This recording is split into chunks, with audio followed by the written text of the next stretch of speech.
Amis internautes 5 TV, bonsoir et bienvenue dans l'édition du soir.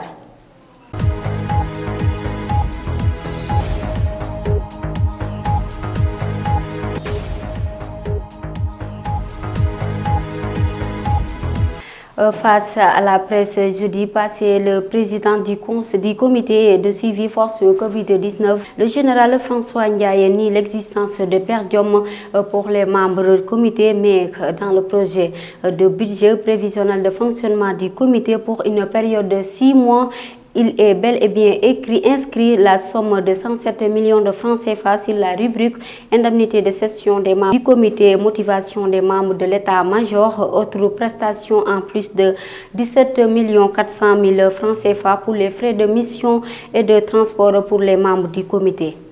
Distribution de l'aide alimentaire. L'opération de distribution des denrées alimentaires a mis Mansour Faye sur les routes sénégalaises où Joie se mêle aussi aux contestations. Mais cette campagne risque de créer des conflits à l'avenir si le registre national unique n'est pas apuré et remis à jour. Et parlons de santé, le Sénégal a franchi la barre des 1000 guérisons à la date d'hier.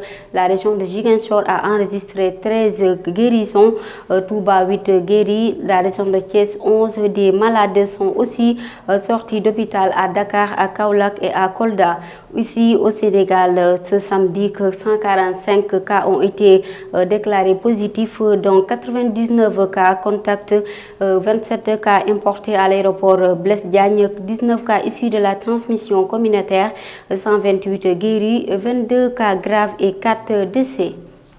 Ouverture du transport interurbain, le centre contrôle technique des véhicules automobiles de Anne-Nuché au bord de l'autoroute Seydina Limamoulaye de Dakar. Le virus semble bouleverser les habitudes malgré la reprise des visites techniques suspendues en mars dernier avec l'instauration de l'état d'urgence sanitaire. Aucun débordement n'a été signalé sur les lieux.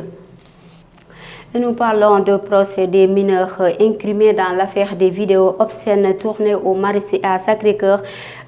Tous ces zones ont été jugés hier vendredi par le tribunal des enfants. Ils risquent tous 1 mois de prison ferme. Leurs parents dans une tourmente totale et demandent pourquoi leurs enfants ont préféré de faire une telle chose.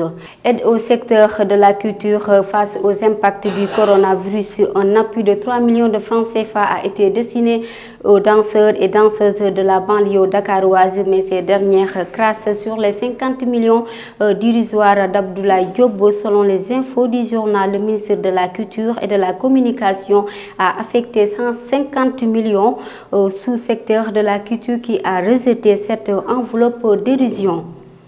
Nous terminons avec la série de noyades qui s'est produite à Guédiawaye sur la plage. 4 jeunes ont été trouvés noyés. Ils sont tous âgés de 18 à 19 ans. Et c'était tout pour l'information de ce soir. Merci de l'avoir suivi. À la présentation, Aminata Korsidi était à la technique. Merci de l'avoir suivi et restez connectés à nos programmes. Bon week-end à tous.